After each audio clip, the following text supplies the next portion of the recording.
contestati in tutto il Veneto fra Rovigo, Venezia, Padova e Treviso. I carabinieri arrestano 3 albanesi specializzati in furti nelle abitazioni e anche 3 e 4 razzie messe a segno nella stessa notte. Disposta l'autopsia sul corpo di Ivano Dalle Fratte, 75enne sacrestano corista della Chiesa della Pace a Padova, ritrovato cadavere nel Piovego, avrebbe avuto un malore scivolando nel fiume. Maltempo nelle prossime ore, la pioggia continuerà a battere sul Veneto con un peggioramento nella notte e nella giornata di domani, soprattutto tra Padovano, Veneziano e Rodigino, monitorati i fiumi. Contromano in A27, pensavamo di essere morti, ma tante persone ci hanno aiutato, dimessi dall'ospedale Alfio e Giulia, i 2 sopravvissuti allo schianto causato dal 67enne Bruno Sabadin. Come in altre città d'Italia, anche a Padova è iniziata la protesta degli studenti contro la mancanza di alloggi, il caro affitti, le tende posizionate davanti al Bo. Verso la Dunata Nazionale degli Alpini di Udine, altre partenze delle penne nere anche a piedi. Domani la maggior parte dei trasferimenti, domenica la diretta non stop di Antenna 3. Premiata a Roma dal presidente della Camera Lorenzo Fontana, la 58enne di Caldogno che ha donato un rene al figlio, salvandogli così la vita.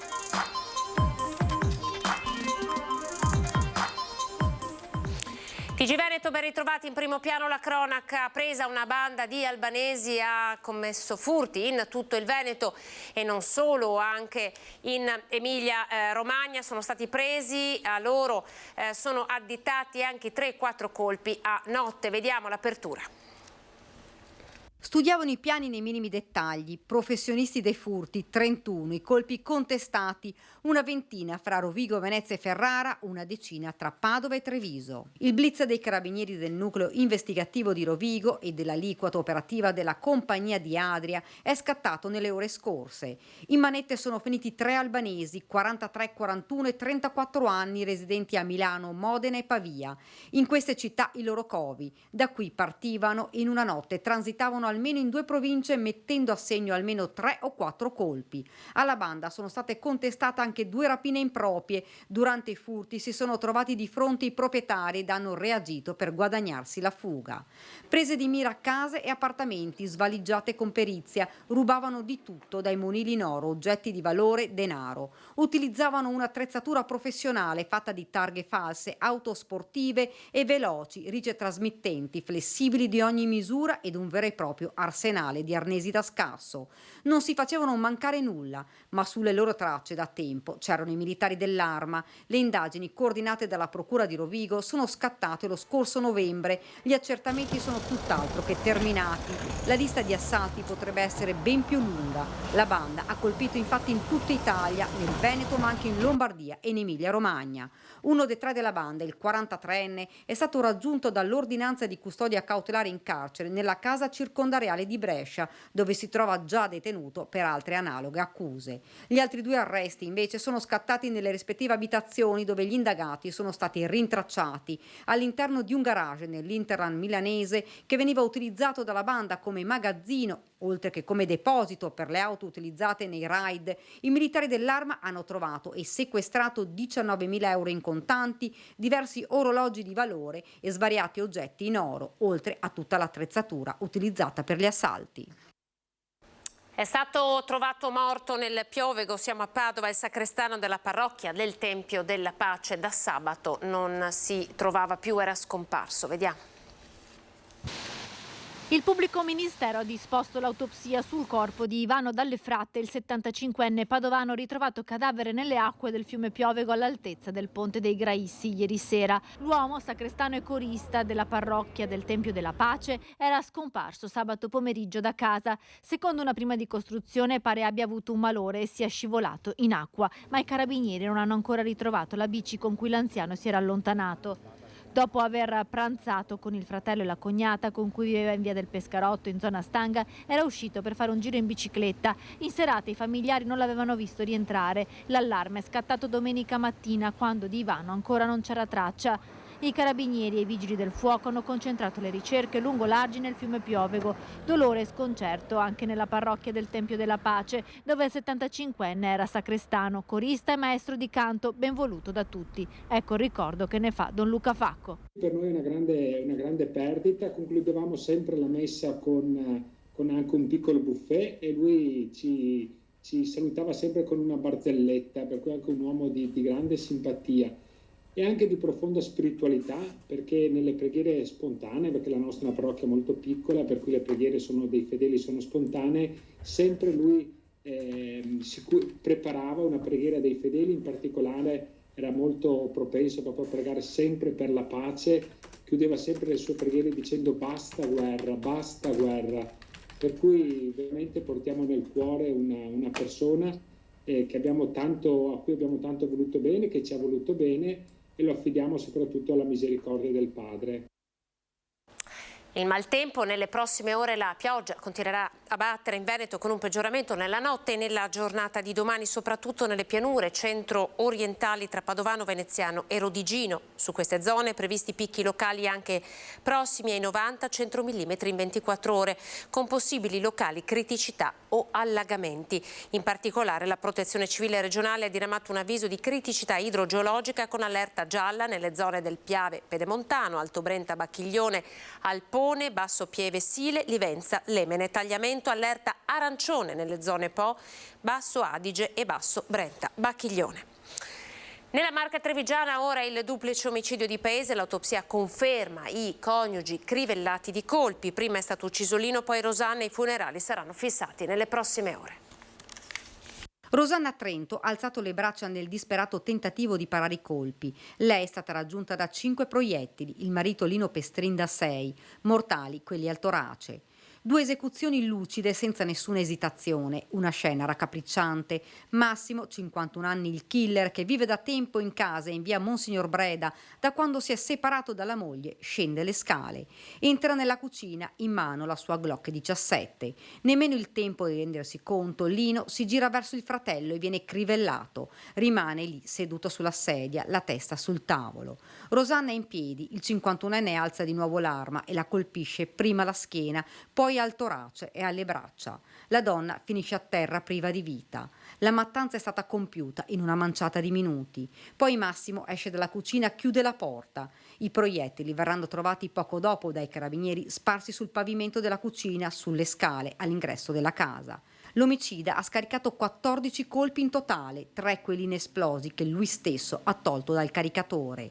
Scattano le manette per duplice omicidio aggravato dalla premeditazione e dal legame familiare.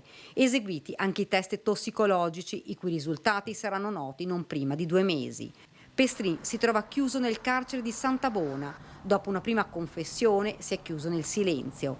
Le sue uniche parole sono state: sono vittima di un complotto familiare. Su richiesta del suo legale, l'avvocato Annalisa Zanin, la magistratura trevigiana ha deciso di sottoporre la guardia giurata dell'Istituto di Vigilanza ad una perizia psichiatrica. L'incarico è stato conferito ieri al professor Alberto Kirn.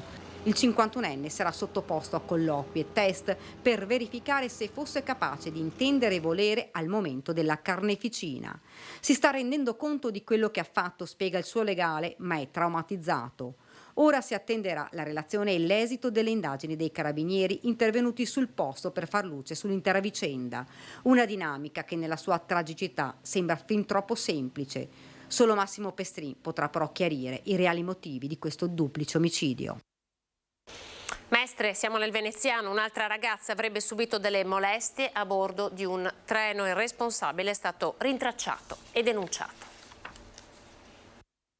Dopo gli episodi avvenuti nelle scorse settimane in altre città, un'altra ragazza è stata aggredita a bordo di un treno sulla linea Treviso-Venezia e tra molti passeggeri aumenta la paura e la richiesta di maggior sicurezza.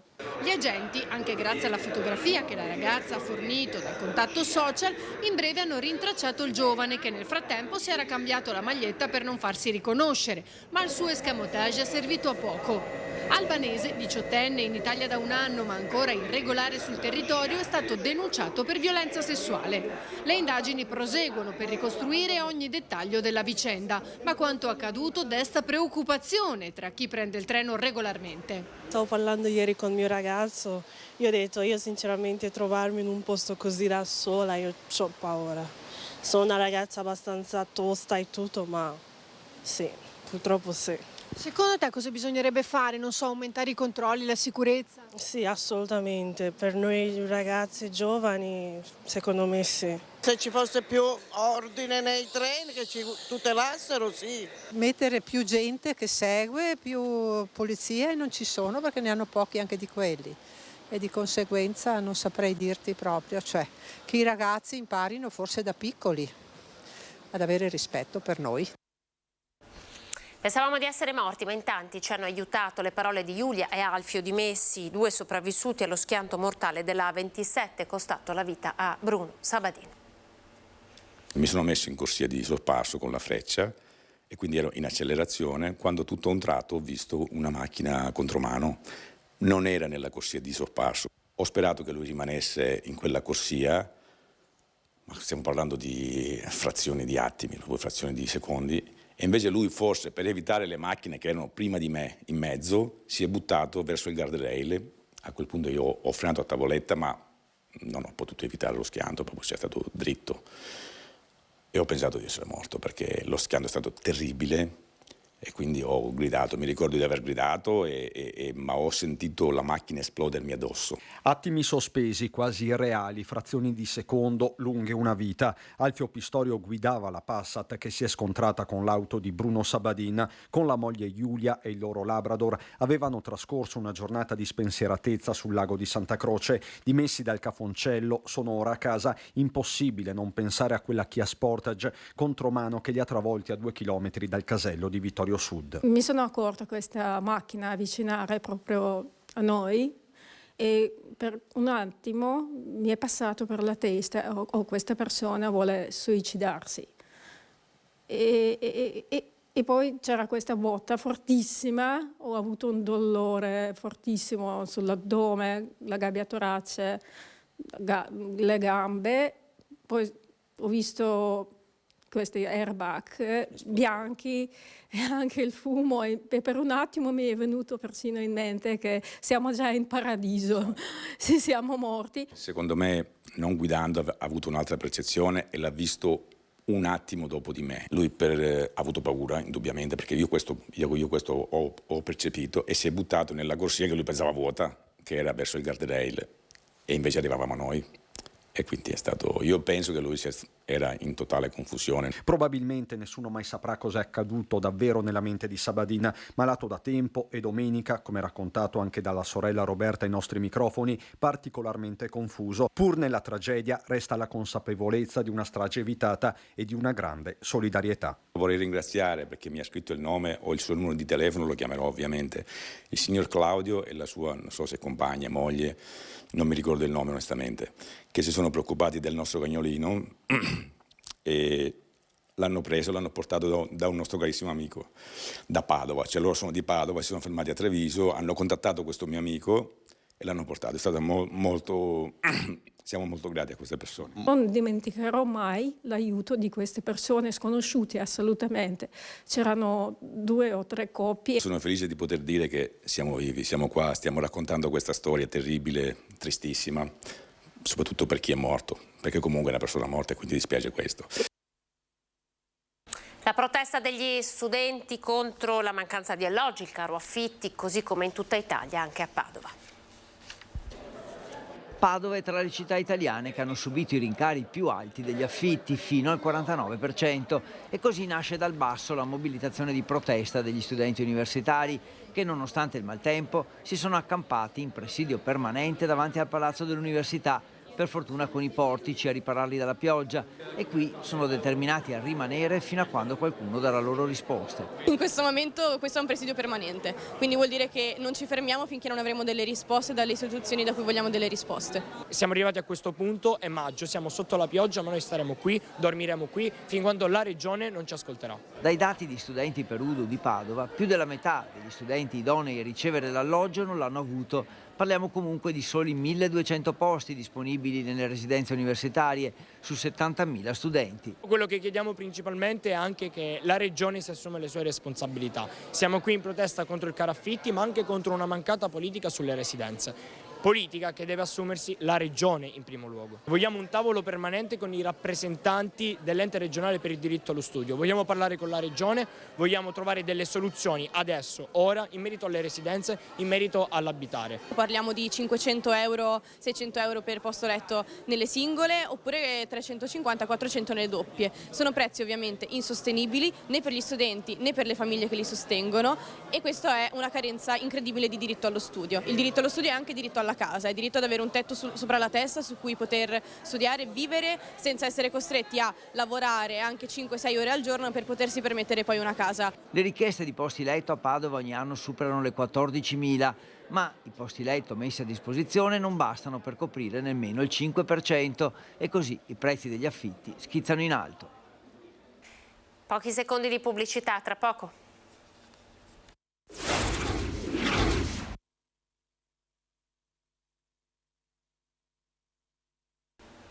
TG Veneto, ben ritrovati. Continua la marcia di avvicinamento delle penne nere a Udine per la Dunata nazionale. Si parte anche a piedi, vediamo. A Motta i 3 gruppi alpini di Sant'Andrà, Camalò e Zenson di Piave. Direzione Udine. Le penne nere si stanno mobilitando verso Udine, è iniziato l'avvicinamento. C'è anche chi, nonostante il tempo, ha iniziato una lunga marciapiedi con partenza stamattina alle 8 dal Sacrario di Fagarè, che li spingerà a percorrere 110 chilometri. Sono una decina di penne nere iscritti dei gruppi di Camalò, Sant'Andrà e Zenson. Eccoli qua i nostri eroi che camminano verso la Dunata di Udine. Altri alpini sono già arrivati. Siamo ospiti del gruppo di Pinzano al Tagliamento della provincia di Pordenone. Le Camerate, la Cambusa e qua abbiamo il reparto cucina. Domani pomeriggio da Colle Umberto è prevista la partenza del reparto Salmerie. Uomini e muli in camion fino a Villa Manina di Passariano, poi a tappe a piedi fino a Udine. Arrivo previsto sabato mattina al Parco Moretti, dove vi è il cippo che ricorda i caduti della Iulia sul fronte russo. Come sta andando? Abbiamo gruppi che già si sono collocati, sistemati in aree, sia quelle predisposte dall'organizzazione, sia aree private che avevano già individuato mesi e mesi fa. I numeri? Allora, la sezione di Treviso conta circa 10.000 iscritti, di questi noi ci aspettiamo che domenica alla sfilata ci siano almeno 1.000-1.500 persone. Campero, tende, insacchi a pelo, incomodi alberghi, borsoni e zaini sono pronti. Il conto alla rovescia è scattato. Bravi ragazzi, bravi, continuare così. Conto alla rovescia anche per la sfilata delle penne nere di domenica, sfilata che ovviamente non mancheremo di raccontarvi in diretta. Si parte alle 7:30 del mattino, non stop fino a sera, per vivere con voi momento dopo momento la festa alpina. Come sempre avrete la possibilità di mandare i vostri messaggi al 351 17 55 3 e 40. Appuntamento dunque domenica mattina a partire dalle 7:30, davvero da non perdere. In chiusura la storia della mamma di Caldogno, premiata alla Camera dei Deputati per aver donato un rene al figlio. Guardate. Amore, con l'amore si riesce a passare ostacoli insormontabili, si riesce a fare tutto. È il messaggio di speranza di una mamma vicentina di Caldogno, Agnese Tassetto, che a ridosso della festa di tutte le mamme è stata premiata a Roma alla Camera dei Deputati per un grande gesto di generosità nei confronti di suo figlio Matteo di 24 anni. La donna infatti gli ha donato un suo rene nel luglio scorso, un intervento eseguito all'ospedale vicentino San Bortolo che ha permesso al giovane di ristabilirsi completamente, evitandogli la sofferenza della dialisi. Per una mamma un gesto di ordinaria generosità, afferma Agnese, premiata personalmente dal veronese Lorenzo Fontana, presidente della Camera, che intende così sensibilizzare tutti sull'importanza della donazione degli organi. Penso che sia giusto dare dei segnali positivi, no? Una storia di speranza, anche di tanta sofferenza, sì. Una storia d'amore e che chi meglio di una mamma insomma può rappresentarla, e quindi sono veramente orgoglioso di averli premiati loro si sono detti onorati di essere qui, non sono io onorato di avere questa storia e come tante altre storie ci saranno sicuramente in Italia dell'amore di una mamma verso il figlio. Sono stata contentissima, non ci ho pensato un minuto, ci ho messo l'anima per riuscire a farla e ringrazio solo il cielo, tutte le preghiere, tutti quelli che mi hanno aiutato, tutti i medici, perché sono stati fantastici. E se è per questo, per mio figlio, devo solo ringraziare tutti quanti. Ci fermiamo qui, grazie per essere stati in nostra compagnia, siamo alle previsioni del tempo, dopo di noi TG Venezia. Arrivederci.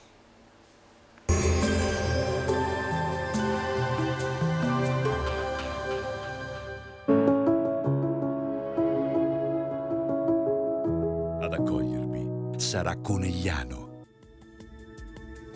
Bentrovati al meteo. Un'intensa perturbazione ha raggiunto l'Italia, determinando condizioni di maltempo che si protrarranno per qualche giorno. Il dettaglio di giovedì 11 maggio. Sul Veneto cielo molto nuvoloso, con precipitazioni diffuse anche di moderata intensità. Nel corso del pomeriggio poi probabile diradamento ed esaurimento dei fenomeni sui settori più meridionali della pianura. Temperature con contenute variazioni di carattere locale, minime tra 9 e 12 gradi, massime tra 11 e 15 all'incirca. Spostiamoci ora sul Friuli Venezia Giulia, dove il cielo sarà anche in questo caso coperto, con piogge persistenti localmente intense, neve abbondante in quota tra i 1600 e i 1700 metri all'incirca. Temperature minime tra 11 e 14 gradi, massime sui 14-17 gradi. Infine diamo uno sguardo alla situazione del Trentino Alto Adige, dove domineranno ancora le nubi con rovesci un po' ovunque, come vediamo. Temperature minime intorno ai 10 gradi, massime sui 13-14 gradi. Dal meteo di Antenna 3 per ora è tutto, grazie per l'attenzione. Arrivederci.